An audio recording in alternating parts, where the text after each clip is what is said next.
Ang mabuting balita ng Panginoon ayon kay San Marcos, chapter 6, verse 53 to 56.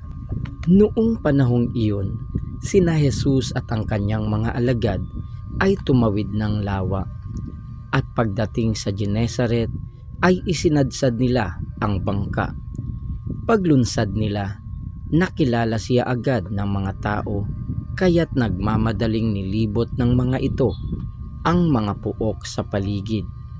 At ang mga may sakit na nakaratay na sa higaan ay dinala nila kay Jesus. Saan man nila mabalita ang naroon siya, at saan man siya dumating, maging sa nayon, lungsod o kabukiran, ay dinadala sa liwasan ang mga may sakit at isinasamo sa kanya na pahipuin sila kahit man lang sa palawit ng kanyang kasuotan, at lahat ng makahipo nito ay gumagaling. Ang mabuting balita ng Panginoon. Pinupuri ka namin, Panginoong Hesukristo.